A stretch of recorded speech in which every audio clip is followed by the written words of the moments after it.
મોટો ચમત્કાર છે. અને અમે તો દુનિયાભરમાં કથાઓમાં આવા ચમત્કારો રોજ જોઈએ છે. જે ભગવાનમાં માનતોય ન હોય એ રોજ સેવા કરતો થઈ જાય એવો કથાનો ચમત્કાર અમે જોયો છે. કેટલા લોકોના વિચારો બદલતા જોયા છે. આખો માણસ બદલાઈ જાય એનાથી મોટો ચમત્કાર બીજો કયો હોય? કંકુ નીકળે, ભભૂત નીકળે ચમત્કાર નથી, આખો માણસ બદલાય એ મોટો ચમત્કાર છે. અને આવા ચમત્કારો કથા રોજ બરોજ કરે છે. દુનિયાના હજારો લોકોના જીવનો બદલાય છે.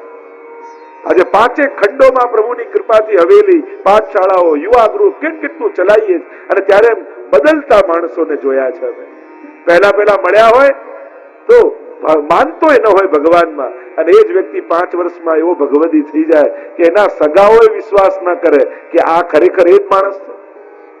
આવા ચમત્કારો રોજ અમે જોઈ રહ્યા છીએ. તો અગ્નિ પાસેથી ઉર્ધ્વ ગમન, અજગર પાસેથી વિશ્વાસ કરવાનું શીખ્યા. સમુદ્ર પાસેથી ઊંડાણ, મર્યાદા, પતંગિયા દીવામાં આવીને બળી જાય છે. આ બધા મોહ છે. હાથી સ્પર્શ સુખને કારણે મરે છે. પારધી બધું ભેગો કરનારો પારધી, એની કથા કહી. હરણ શ્રવણ સુખને કારણે મરે. માછલી જીભના સુખને કારણે મરે છે. જે વારાંગનાની કથા આવી, પિંગલા વારાંગના, આખી રાત કોઈની પ્રતીક્ષા કરતી રહી પણ કોઈ ન મળ્યું. ત્યારે એને શું, એના કરતા ભગવાનની રાહ જોઈ હોત તો ભગવાન મળી જાય.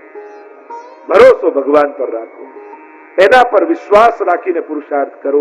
ભગવાન બધું જ કરવા સમર્થ છે. જે તમને ક્યારેય મદદ કરવા ન આવતા હોય, ભગવાન પર ભરોસો હશે ને તો એનું મન બદલવામાં ને ક્ષણે નહીં લાગે. એક વસ્તુ જીવનમાં લખી રાખજો, જીવનમાં જ્યારે કોઈ પણ મનોરથ કરો, કોઈ ઈચ્છા કરો, ત્યારે એ ઈચ્છા કે એ મનોરથ તમારું સામર્થ્ય જોઈને ન કરતા કે મારી તો આટલી કેપેસિટી એટલે હું આવું જ વિચારું, હું ક્યાં આવી કથા કરવાનો, હું ક્યાં આવો મનોરથ કરવાનો, હું ક્યાં આવા ઠાકોરજીને લાલ લડાવવાનો, હું ક્યાં આવા પ્રસંગો, આવું નહીં વિચાર.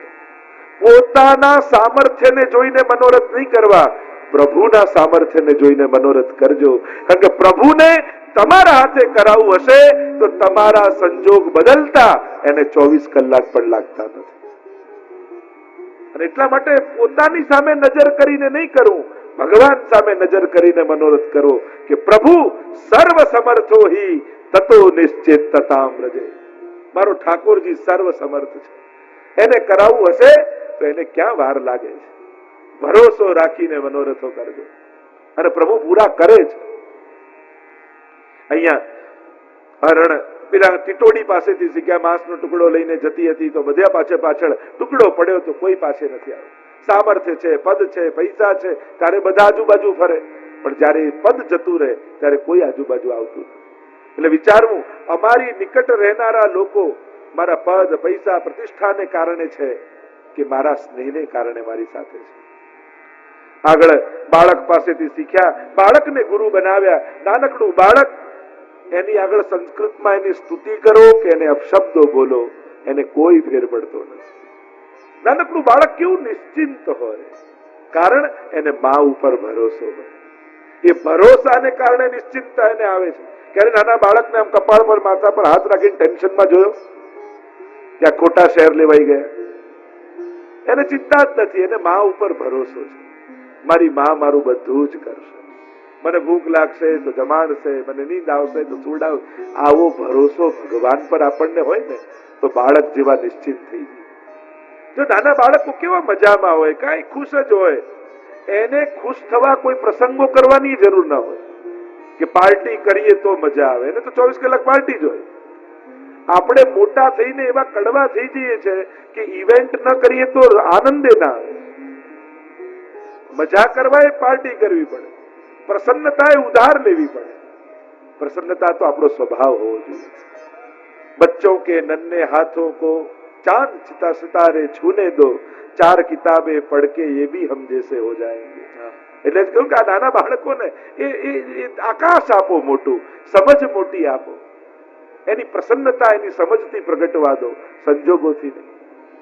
સંજોગોને આધીન એની ખુશી રહીને તે બહુ લાંબો સમય ખુશ નહીં રહી શકે.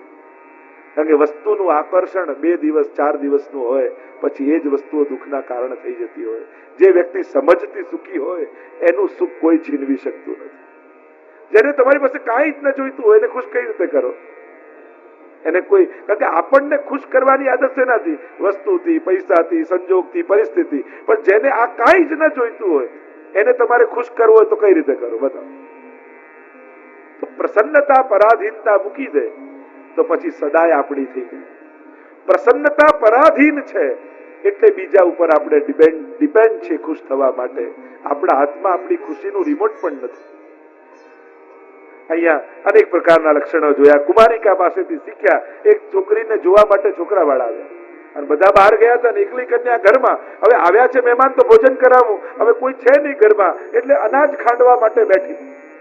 હાથમાં બંગડીઓ હતી એટલે ખન ખન ખન ખન અવાજ આવે. પેલી કન્યાને થયું કે આ બંગડીનો અવાજ બહાર જશે તો આ છોકરાવાળાને શું લાગશે? આમના ઘરમાં અનાજે નથી.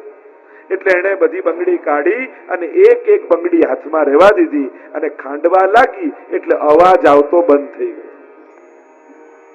નાનપણમાં સ્કૂલમાં જ આપણને શીખવાડેલું, એકડે એક ને બગડે બે ભેગા થાય એટલે બગડવાનું શરૂ થાય. હવે દેખાડી દઉં, બતાડી દઉં, ઇમ્પ્રેસ કરી દઉં. આ ઇમ્પ્રેસ કરવામાં થાકી જઈએ. બે આવે એટલે ઇમ્પ્રેસ થવાની શરૂઆત થઈ જાય. એક મત શાંતિ છે. હવે એક એટલે એક વ્યક્તિ નહીં, ઘરના એક થઈ શકો, સમાજના એક થઈ શકો, સંગઠનમાં એક થઈ શકો. જ્યાં તમે એક થાવ છો ત્યાં શાંતિ પેદા થાય છે. જ્યાં બે થઈને રહો છો ત્યાં અવાજ આવવાનો શરૂઆત થઈ જાય છે. જેને મોટેથી બોલાવવા પડે સમજી લેવું કે એ આપણાથી દૂર થઈ ગયો છે. કારણ કે કોઈ વ્યક્તિ દૂર હોય ત્યારે એને બૂમ પાડવી પડે. એટલે ભલે બાજુમાં ઉભો છે પણ બૂમ પાડીને બોલો છો એટલે સમજી લો કે આ અત્યારે મારાથી દૂર થઈ ગયો છે. અને ભલે દૂર છે પણ ધીમે રહીને બોલો તો સમજો નિકટ છે. કારણ કે પ્રેમનો અવાજ ધીમો હોય છે અને વિવાદનો અવાજ મોટો હોય છે. કારણ કે યુદ્ધમાં શંખ ફૂંકાય અને રાસમાં વેણું વાગે છે. તો વિચાર કરો, તમારી ભાષા વેણુની છે કે શંખનાદની, એ વિચાર કરો. નજીક છે તો એને ધીમેથી બોલવું પડે. મોટેથી બોલવાનો અર્થ જ થયો કે આ દૂર થઈ ગયો છે. અહીંયા કુમારિકાના ગુરુ બનાવ્યા. જ્યાં જ્યાંથી સાર મળે. સર્પ પાસે સર્પને ગુરુ બનાવ્યો.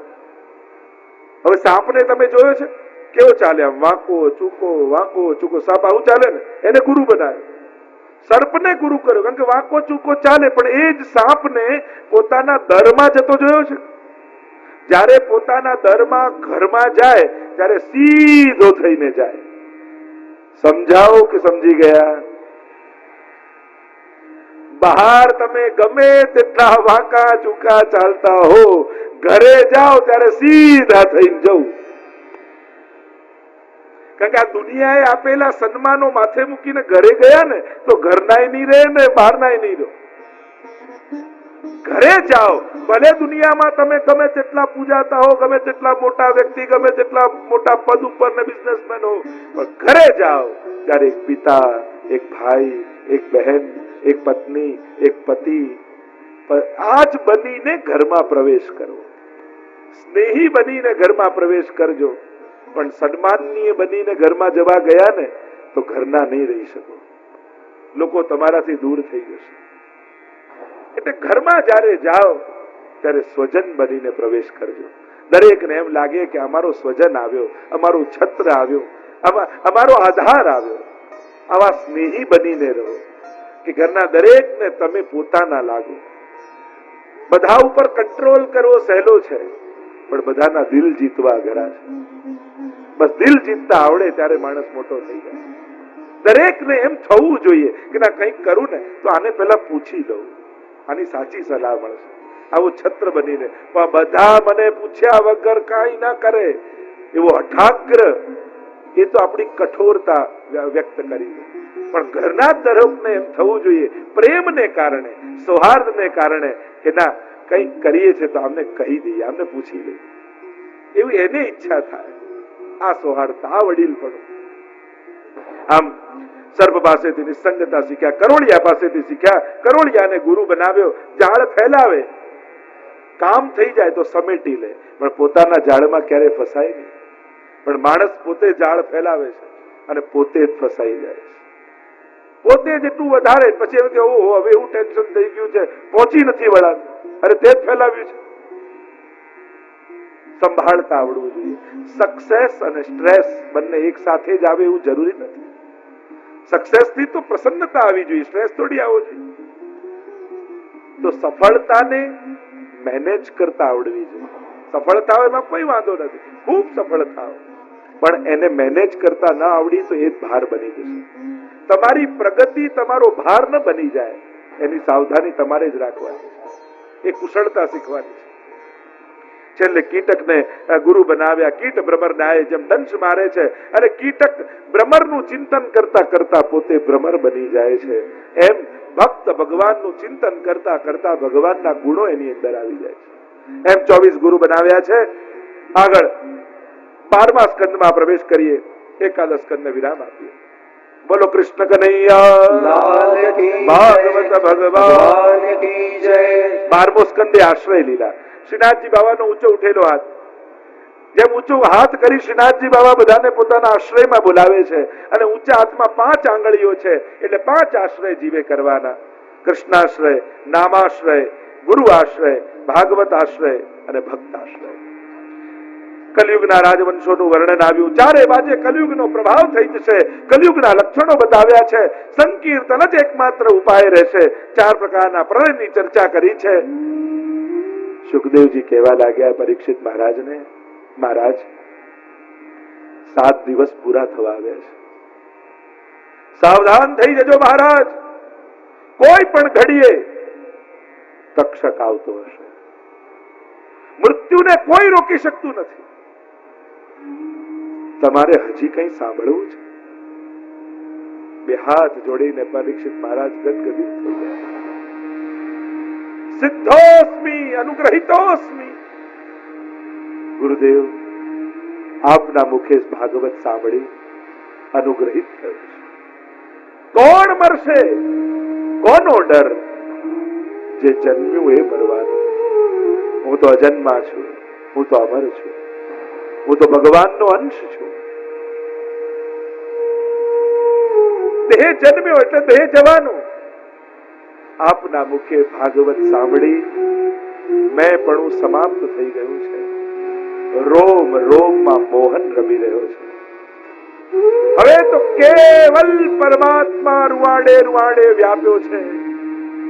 આ ભાગવતના એક એક શબ્દમાં ભગવાન બિરાજે છે અને એક એક શબ્દનો સ્પર્શ મારા એક એક રોમ રોમમાં થયો અને રૂવાડે રૂવાડે પરમાત્મા રમી રહ્યો છે. કોઈનો ડર નથી. હવે તો હું પોતે પ્રતીક્ષા કરું છું ક્યારે તક્ષક આવે ને મને દંશ દે, કારણ કે હવે તો શરીર પણ બંધન લાગે. ગુરુદેવ, પક્ષી મોટું થઈ ગયું ને હવે પાંજરું નાનું પડે છે. ઉડવા માંગે છે આ પક્ષી, પાંખો ફેલાવીને મુક્ત ગગનમાં વિહાર કરવા માંગે છે. ये देह भी बंधन लग रहा है. તક્ષકની તો હું રાહ જોઉં છું કે દંશ દે તો આ ઘટ તૂટી જાય અને ઘટાકાશ पटाकाश में लय થઈ જાય. जहां तक ये घड़ा है वहीं तक बंधन है. घड़ा टूट जाएगा तो आकाश और मैं दोनों एक हो जाएंगे. मैं विराट हो जाऊंगा, मैं व्यापक हो जाऊंगा, मैं आनंद रूप हो जाऊंगा, मैं आत्मा परमात्मा बन जाऊंगा.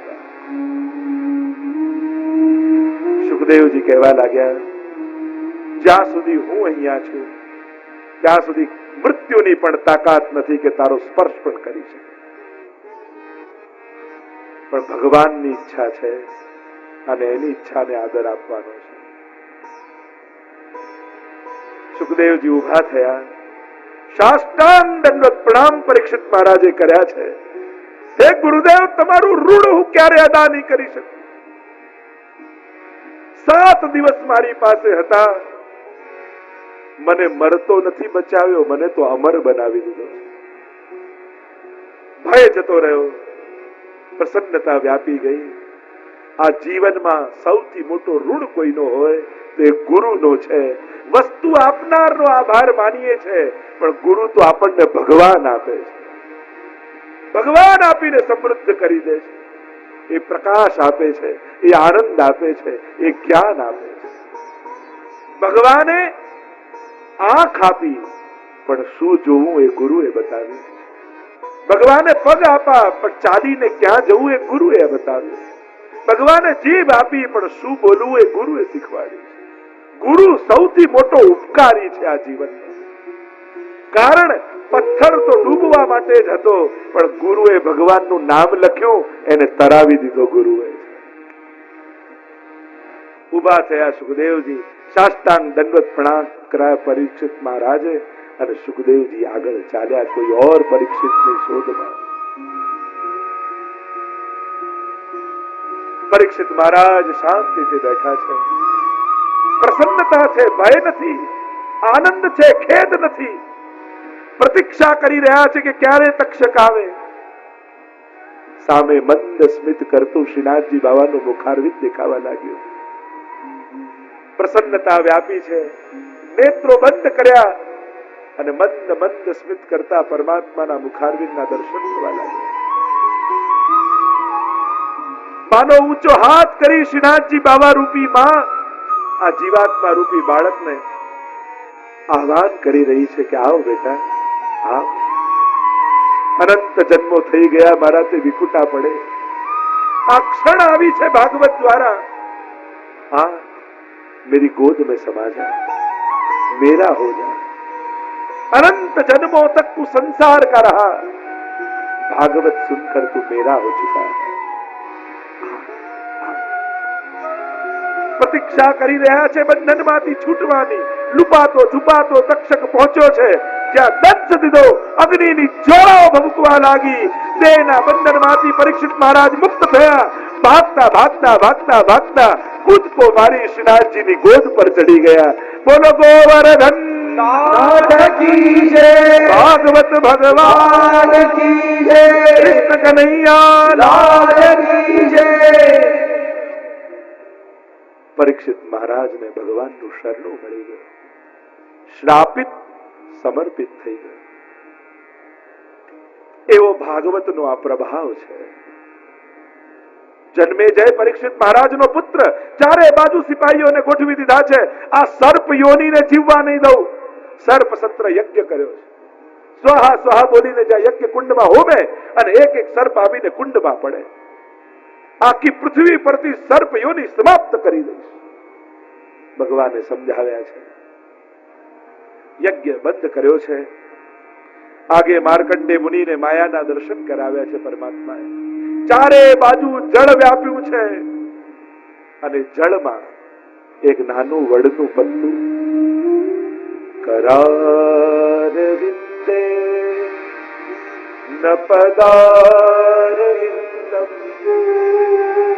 મુખાર વિંદે વિનિવેશયંતમ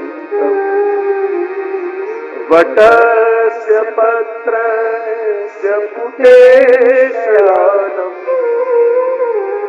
બાલમ મુકુંદમ मनसा स्मरामि. उस बड़ के पत्ते के ऊपर करार विंदे न पदार विंदम मुखार विंदे विनिवेशयंतम वटस्य पत्रस्य पुटेशयानम. એ બાલકૃષ્ણ પ્રભુ પોતાના ચરણને પકડી એના અંગુષ્ઠને મુખમાં પધરાવી વડના પત્તા ઉપર ઝૂલી રહ્યા છે. માર્કંડે મુનિ પણ ચિરંજીવી છે. આગળ ભાગવતની સૂચિ પુની કે પુનઃ કહેવામાં આવી. ભાગવતના બધા જ પ્રસંગોનું સ્મરણ કરવામાં આવ્યું. અહીંયા ગંગાજીના તટ ઉપર સુખદેવજીએ કથાને વિરામ આપ્યો. ભાગવતને હવે વિરામ નૈમિષારણ્યમાં સૂતજી આપી રહ્યા છે. કારણ કે સૌનક આદિને કથા કહી રહ્યા હતા. બે હાથ જોડી સૂતજીને કહેવા લાગ્યા. સૂતજી કહેવા લાગ્યા, ભવે ભવે યથા ભક્તિ પાદયો સ્તવ જાયતે. અમે જ્યાં હોઈએ, જે પણ યોનિમાં હોઈએ, એવી કૃપા કરજો કે અમને ભગવાનની ભક્તિ મળે. ભગવાનની ભક્તિની સમૃદ્ધિ અમારા જીવનમાંથી ક્યારેય ન જાય. પ્રભુનું નામ તો સમસ્ત પાપોનું શમન કરનારું છે. એવા ભગવાનને અમે વંદન કરીએ છીએ. ત્યાં ગંગાજીના તટ ઉપર સુખદેવજીએ કથાને વિરામ આપ્યો, અહીંયા નૈમિષારણ્યમાં સુતજીએ કથાને વિરામ આપ્યો, અને અહીંયા અમદાવાદમાં હું કથાને વિરામ આપી રહ્યો છું. 7 દિવસ આપણે જીવ્યા છે. ભાગવત જીવો તો જીવન હૈ. શ્વાસો લેવી જ એ જીવન નહોતું, ભગવાન સાથે જીવવું એ જીવન છે. 7 દિવસ ભગવાન સાથે ગાળ્યા છે આપણે. 7 દિવસ આપણે ભગવાનને સાંભળ્યા છે. અને આખું સમાયોજન આજે જયારે વિરામ તરફ જઈ રહ્યું છે, સમસ્ત દેવતાઓને વિનંતી કરું છું કે હવે આપ બધા પોતપોતાના લોકોમાં જાઓ. સમસ્ત તીર્થોને વિનંતી કરું છું કે હવે આપ પોતપોતાના સ્થાને જાઓ. અને પ્રભુને વિનંતી કરું છું કે આપ આ સમગ્ર શ્રોતાઓના હૃદયમાં જઈને વિરાજમાન થઈ જાઓ. यही भागवत का परम फल है. 7 દિવસ આપણે કથામાં બેસીએ અને 7મા દિવસે કથા આપણામાં બેસી જાય. આ કથા આપના હૃદયમાં મૂકીને જઉં છું. મારે પોથીજી લઈને ઘરે જઈશ, પણ ભાગવતજી તો આપના હૃદયમાં પધરાવીને જઈશ. ભાગવતિયાની ભાવ, ભાગવતિયાની શ્રદ્ધા, ભાગવતિયાની ભગવાન, આજ આપના બધાના હૃદયમાં ભગવાન બિરાજી ગયા છે. મેં તો પહેલા જ દિવસે કહ્યું હતું, પોતાની સેલ્ફી પાડી લેજો. 7મા દિવસે તમે જુદા હશો, અને આજે આપના બધાના ચહેરા પહેલા દિવસે હતા એના કરતા કંઈક જુદા દેખાઈ રહ્યા છે. આપની આંખો, આપના એ ભાવ, આપના એ શ્રદ્ધા આપના ચહેરા પર ઝલકી રહી છે. આ ભાગવતનું ફળ છે. અને હું કહું છું એમની આપ બધા જ અનુભવ કરો છો, આપ બધા જ આપની ભાવના શેર કરો છો, મળો છો, ત્યારે આ ભાગવતનો પ્રભાવ છે. તો વિરામ પણ એક અંગ છે, વિસર્જન પણ નવસર્જનની શરૂઆત છે. પૂર્ણ વિરામ તો ક્યાં હોય છે? આ તો અલ્પ વિરામ. આ યાત્રા તો વિશ્વભરમાં 12 મહિના પરિભ્રમણ જ કરતી રહે છે. આજે અહીંયા, કાલે બીજે ક્યાંક. આ કથાનો પ્રવાહ ક્યાં રોકાય છે? કોઈ ને કોઈ પરીક્ષિતો ને કોઈ ના હૃદયમાં બિરાજી આ પ્રવાહ સતત વહેતો રહે છે. તો આ આખું કથાનું સમાયોજન અમારા પરમ આત્મીય પરિવાર, ધીરુભાઈ, યોગેશભાઈ નું આખું આ કુટુંબ, આખું આ પરિવાર ખરેખર ભાગ્યશાળી છે. સૌથી પહેલું સૌભાગ્ય તો એમનું એ છે કે પિતાશ્રીની વિશેષ કૃપા આ પરિવાર ઉપર છે. એટલે આટલા દિવસ કે આટલી કથા ક્યારે પિતાશ્રી આટલી વાર પધાર્યા હોય એવું સંભવ નથી થયું. પણ આ કથામાં તો પિતાશ્રીએ કહ્યું, ના આ તો ઘરની કથા છે અને આમાં તો અમે પણ રોજ આવીશું. તો પ્રારંભમાં શરૂઆતના દિવસોમાં તો આપ હરિયાણા બિરાજતા હતા, પણ પછી જ્યારે અમદાવાદ બિરાજ્યા, રોજ આપ કૃપા કરીને પધાર્યા. અને ખરેખર હું તો એટલું જ કહીશ, આ કથા સફળ નથી થઈ, પૂજ્ય પિતાશ્રીના આશીર્વાદ તમને મળ્યા છે. અને તો જ આવું સુંદર ધાર્યું હોય એના કરતા ઉત્તમ રીતે, અને કેવલ અહીંયા બેસેલા આટલા 1000 માણસ નહીં, પણ આસ્થા ચેનલના માધ્યમથી લાખો લોકોએ પોતાના ઘરમાં આ ભાગવતજીના પાન કર્યા. વિશ્વભરથી સમાચારો આવે છે, કેટલાના જીવનોમાં આ પરિવર્તન આ આસ્થાના માધ્યમથી ભાગવતજી એમને હૃદયારૂઢ થાય છે. ખરેખર ભાગ્યશાળી છો આપ બધા જ. અને જે લોકો આ વિજ્ઞાનના માધ્યમથી ઘરે ઘરે શ્રવણ કરી રહ્યા છે, એ બધાને હું અહીંયાથી આચાર્ય પીઠ પરથી ભાગવતજીના આશીર્વાદ પહોંચાડી રહ્યો છું. આ આયોજનમાં મનોરથી પરિવાર તો બધા છે જ, ધીરુભાઈ, કુંજબેન, યોગેશભાઈ, આખું કુટુંબ, બધા જ પરિવાર, બધાના કદાચ નામ લેવા સંભવ નહીં થાય. અને એમની સાથે સાથે એમના આ આયોજનમાં જેણે પણ સાથ આપ્યો છે, જેણે પણ સમય આપ્યો છે, જેણે ભોગ આપ્યો, અમારા પૂર્વીનભાઈએ પણ ખૂબ જ પરિશ્રમ કરીને આખી કથા સુંદર રીતે થાય એના માટે પણ ખૂબ એમના માટે પણ તાળીઓ આપણે વગાડી એમનું અભિવાદન કરીએ.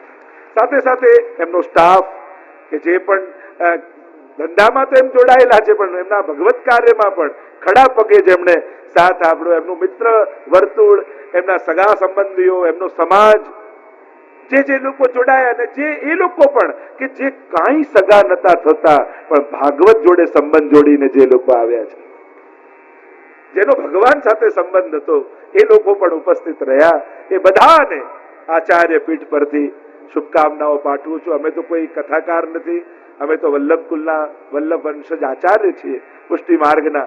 પણ મહાપ્રભુજીએ જેમ સમગ્ર ભારત વર્ષમાં પધારી ભાગવતજીના પારાયણ કર્યા, ભાગવતજીનો પ્રચાર કર્યો, બસ એ જ આજ્ઞા પૂજ્ય પિતૃચરણની મળી જન જન સુધી ભાગવતજી પહોંચે, મહાપ્રભુજીની વાણી પહોંચે, અને બસ આ ભૂતલ પર ભક્તિનો પ્રચાર થાય, જેના માટે મહાપ્રભુજી પધાર્યા છે. એટલે સર્વોત્તમમાં નામ મહાપ્રભુજીનું છે, ભુવી ભક્તિ પ્રચારૈક. જન જનમાં ભક્તિનો પ્રચાર થાય. કારણ આ દુનિયાને એક કરવા, દુનિયામાં શાંતિ લાવવાનો એક જ ઉપાય છે કે દરેકના હૃદયમાં ભગવાનનો પ્રેમ જાગી જાય. કારણ કે જે ભગવાનને પ્રેમ કરતો હશે એ કોઈનાથી નફરત નહીં કરે. અને એટલે એકમાત્ર ઉપાય આ કલિયુગમાં બચ્યો છે, જન જનમાં ભગવાન માટે પ્રેમ જાગી જાય. તો બસ એ જ કાર્ય વિશ્વભરમાં થઈ રહ્યું છે. આજે ઓસ્ટ્રેલિયાના દરેક શહેરો હોય, એ યુકે હોય, એ આફ્રિકા હોય, એ અમેરિકા હોય, અને યુકેમાં પણ વિવિધ પ્રકારના હવેલી અને અનેક પ્રકારની પ્રવૃત્તિઓ થઈ રહી છે. આજે જન જનમાં એ ક્રાંતિ થઈ રહી છે. પણ આ બધાનો યશ નિમિત્ત ભલે અમે બનીએ, પણ આ બધો જ યશ પૂજ્ય પિતૃચરણને જાય છે.